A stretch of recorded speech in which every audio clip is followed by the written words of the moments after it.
Hey, welcome! Today we're diving into an ancient poem from a warrior king, Psalm 144. And honestly, it's this raw, powerful piece that kicks off with a battle cry, but somehow ends with this incredible vision of peace. It really makes you rethink what strength and success are all about. So let's just start with this question, because this psalm gets right to the heart of something we all feel, right? Whether it's at your job, in your family, or even just inside your own head, some days just feel like a fight. And Psalm 144 meets us right there, in the middle of that struggle. Okay, so the guy who wrote this, King David, was no stranger to actual physical war. I mean, the man knew battles. But here, he frames his whole life as this kind of spiritual battle, one that needs more than just muscle. It needs divine training for every single fight. And the psalm just kicks off, bam, with this powerful image. Now notice this. God isn't some distant spectator just cheering from the bleachers. No, he's described as a personal combat trainer, getting right in there, preparing David for whatever's coming next. And this is where we hit a really crucial distinction. The source of David's confidence isn't just a belief in a God, some abstract idea. It's a deep, personal relationship with his God. That one little word, my, it changes everything. So this really breaks down that massive shift in perspective. When David says my, he's not talking about possession, like he owns God or something. He's talking about connection. It's what turns God from a distant concept into an active, personal partner right there with him. And out of that personal connection, you start to see what this relationship actually looks like in real life. David just starts listing it out, and it all begins right here, with this foundation of love and kindness. But it doesn't stop with just kindness. This God is also his fortress. A place of total safety, of defense. He's a stronghold, a place of stability, and a deliverer.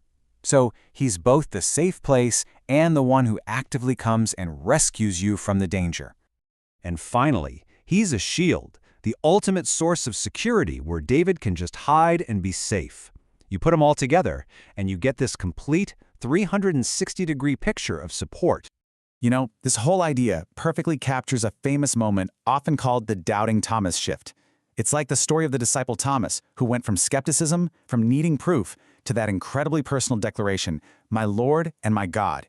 It's the jump from an idea in your head to a reality in your heart.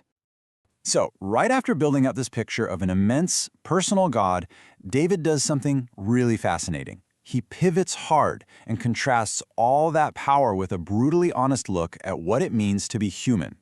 He asks this huge, almost existential question, like in the grand scheme of things with this all-powerful God, what are we? Why would God even bother with us? It's a moment of just raw, unfiltered humility. And here's the answer he gives. It's pretty unflinching. He says our lives are like a puff of air. Our days are like a shadow that's here one second and gone the next. It's a really humbling way to see things, isn't it? And this is the great paradox at the heart of the psalm. Our value, our significance, it doesn't come from how strong we are or how long we last.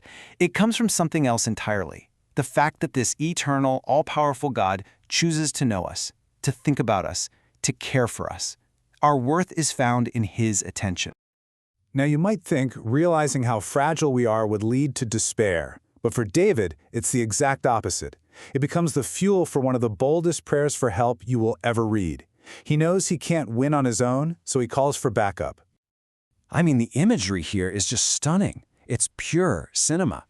He's asking God to literally rip the sky open, to come down and make mountains smoke, to shoot lightning bolts. This language is a direct callback to God's powerful appearance on Mount Sinai. David is praying for that level of world-shaking power to show up in his life, right now.